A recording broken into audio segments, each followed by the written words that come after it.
ಹಾಸನಿಗೆ ಹೋಗ್ತಾ ಇದ್ದೆ ಒಂದು ಸರಿ, ಹುಡುಗರೆಲ್ಲ ಅಡ್ಡ ಹಾಕಿರು ನನಗೆ, ಅಣ್ಣ ನೀವು ಎಲೆಕ್ಷನಿಗೆ ಬರಬೇಕು ಅಂತ. ಆಮೇಲೆ ಬಂದ್ಬಿಟ್ಟು ಹಾಸನಲ್ಲಿ ನಿಲ್ಲಬೇಕು ಅಂತಂದರು.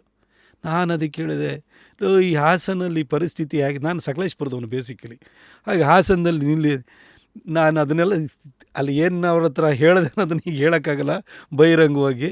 ನಾಳೆ ಹಾಸನ ಪರಿಸ್ಥಿತಿ ಆಗಿದೆ, ಬರಲ್ಲಪ್ಪ, ಸೂಸೈಡ್ ಮಾಡ್ಕೊಳಕ್ಕೆ ಇನ್ನೆಲ್ಲೂ ಜಾಗ ಸಿಗಲ್ವಾ, ಇಲ್ಲಿಗೆ ಬರಬೇಕಂತ ಕೇಳಿದ್ದೆ ನಾನು. ಯಾಕಂದರೆ ಈ ಬಿ ಜೆ ಪಿಗೆ ಅಲ್ಲೇನು ಭವಿಷ್ಯದ ಥರ ಕಾಣಿಸ್ತಾ ಇರಲಿಲ್ಲ ಅವಾಗ. ಆಮೇಲೆ ಅಲ್ಲಿ ಕಬ್ಜಾ ಏನಿತ್ತು ಅಂದರೆ JDS ಕಬ್ಜಾದಲ್ಲಿದೆ, ಅದು ಬಿಟ್ಟರೆ ಕಾಂಗ್ರೆಸ್ ಇದೆ. ಸೊ ಅಲ್ಲಿ ಅಂಥ ಜಾಗದಲ್ಲಿ ಹೋಗಿಬಿಟ್ಟು ನಾನು ಏನು ಮಾಡ್ಲಿಕ್ಕೆ ಸಾಧ್ಯ? ನಾನು ಹೋಗಿ ನಾನೇನಾದರೂ ಇದ್ರ ಪಾಲಿಟಿಷಿಯನ್ ಮಕ್ಳ ಥರ ಎಲ್ಲ ಹಣ ಮಾಡಿಕೊಂಡು ಇನ್ನೊಂದು ಮಾಡಿಕೊಂಡು ಆಸ್ತಿ ಪಾಸ್ತಿ ಇದು ರಿಯಲ್ ಎಸ್ಟೇಟ್ ಮಾಡ್ಕೊಂಡು ಹೋಗಿ ಏನೋ ಒಂದು ರಿಸ್ಕ್ ತೊಗೊಳ್ಳೋಣ ಅಂತ ಹೋಗೋಕ್ಕೆ ನಾನು ಆ ಥರದ್ದಿರಲಿಲ್ಲ. ನನಗೆ ಓದುಗರ ಒಂದು ಬೇಸ್ ಇರುವಂತಹ ಜಾಗ ಬೇಕಿತ್ತು. ಬಟ್ ಅವರೆಲ್ಲ ಏನು ಮಾಡೋದು, ನಂಗೆ ತುಂಬ ಒತ್ತಾಯ ಮಾಡೋಕ್ಕೆ ಶುರು ಮಾಡಿ, ನಿಮ್ಮಂಥವ್ರಿಗೆ ಬರಬೇಕು ಅಂತ ಹೇಳಲಿಕ್ಕೆ ಶುರು ಮಾಡಿದಾಗ ನನಗೂ ವೈಯಕ್ತಿಕವಾಗಿ ಅನ್ನಿಸ್ಬಿಡ್ತು, ಇಲ್ಲ ಇಲ್ಲಿವರೆಗೂ ನಾನು ಬರೀ ಪತ್ರಿಕೆಗಳಲ್ಲಿ ಬರೆದು ಜನರ ಪರವಾಗಿ ಧ್ವನಿ ಎತ್ತುತ್ತೀನಿ. ಆದರೆ ಜನರ ಜೀವನದಲ್ಲಿ ಬದಲಾವಣೆಯನ್ನು ತರಬೇಕು ಅಂತೇಳಿ ಹೇಳಿದರೆ ಅದಕ್ಕೆ ನಿಜವಾದ ಕ್ಷೇತ್ರ ಏನಂದರೆ ರಾಜಕೀಯ ಕ್ಷೇತ್ರ. ಸೊ ಬರಬೇಕು ಅಂತ ಅನಿಸ್ತು. ಮೋದಿಯವರಿಗೆ ಮೇಲ್ ಹಾಕಿದೆ ನಾನು, ಆಫೀಸ್ ಆಫ್ ಗುಜರಾತ್ CM ಅಂತೇಳಿ ಹೇಳ್ಬಿಟ್ಟು @gmail.com ಇಂದ ಒಂದು ಮೇಲ್ ಬಂತು. ಆಗ V ಸತೀಶ್ ಅಂತೇಳಿ general secretary organisation in charge of ಕರ್ನಾಟಕನೂ ಇದ್ರು ಅವರು.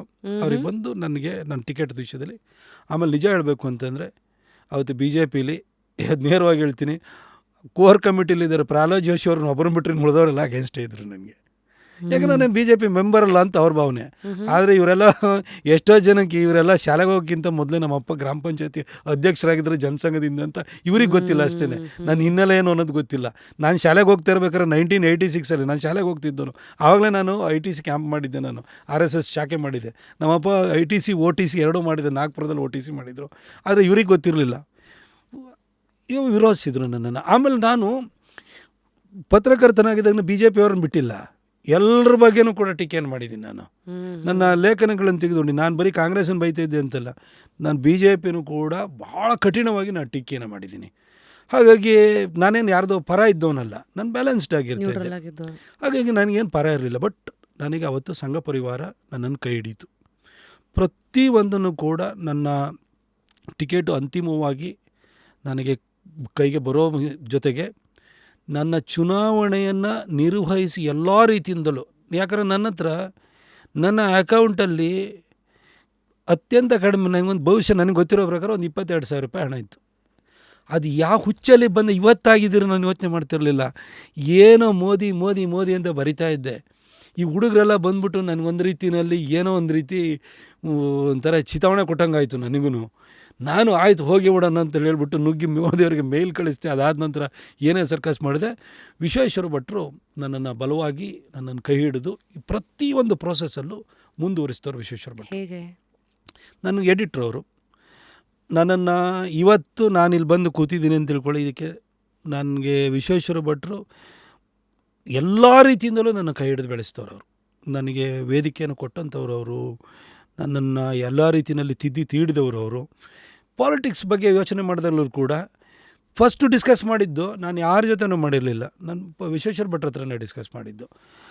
ಆಮೇಲೆ ಅವರು ನಾನು ಹೋಗಿ ಅವ್ರ ಹತ್ರ ಕೇಳಬೇಕಾದ್ರೆ ನಿಂಗೆ ಯಾಕೆ ಬೇಕು ಅಂತ ಬೈತಾರೆ ಅಂತೇಳಿ ಹೇಳ್ಬಿಟ್ಟು ಸುಮ್ಮನೆ ನಂದು ಸ್ವಲ್ಪ ಸ್ಕೋಪ್ ತೊಗೊಳ್ಳೋಣ ಅಂತ ಹೋಗಿದ್ದೆ. ಭಟ್ರು ಹೋದ ಕೂಡಲೇ ಫ್ಯಾಂಟಾಸ್ಟಿಕ್ ಐಡಿಯಾ ಅಂತಂದರು. ಅವನಂತರ ಟಿಕೆಟದ ವಿಷಯದ ಎಲ್ಲ ಪ್ರೋಸೆಸ್ ಒಳಗಡೆ ಕೂಡ ಭಟ್ರೆ ಇದ್ದಿದ್ದು. ನಾನು ಟಿಕೆಟನ್ನು ಎನ್ಶೂರ್ ಮಾಡಿದವರು. ಕೊನೆಗೆ ಮೈಸೂರಿಗೆ ಸಂಘದ ಜೊತೆಗೆ ಕೋಆರ್ಡಿನೇಟ್ ಮಾಡಿದವರು. ಮೈಸೂರಿಗೆ ಬಂದು ಮೈಸೂರಲ್ಲೇ ಪ್ರೆಸಿಡೆಂಟ್ ಹೋಟೆಲ್ನಲ್ಲಿ ಕೂತ್ಕೊಂಡು, ಆ ಸಂದರ್ಭದಲ್ಲಿ ರಾಜೇಂದ್ರ ಅಂತೇಳಿ ನಮ್ಮ ಹೋಟೆಲ್ ಮಾಲೀಕರ ಸಂಘದ ಅಧ್ಯಕ್ಷರು ಆಗಿದ್ದರು, ಇವತ್ತು ನಮ್ಮ ಪಾರ್ಟಿ ಉಪಾಧ್ಯಕ್ಷರು ಇದ್ದಾರೆ, ಅವರು ಕೂಡ ಕೈ ಹಿಡಿದ್ರು. ಅವರು ವಿಶ್ವೇಶ್ವರ ಭಟ್ರ ಸ್ನೇಹಿತರಾಗಿದ್ದರು. ಭಟ್ರೇ ಕೂತ್ಕೊಂಡು ಒಬ್ಬ ಪತ್ರಕರ್ತ, ಒಬ್ಬ ಎಲೆಕ್ಷನ್ ಸ್ಟ್ರಾಟಜಿಸ್ಟ್ ಆದರು.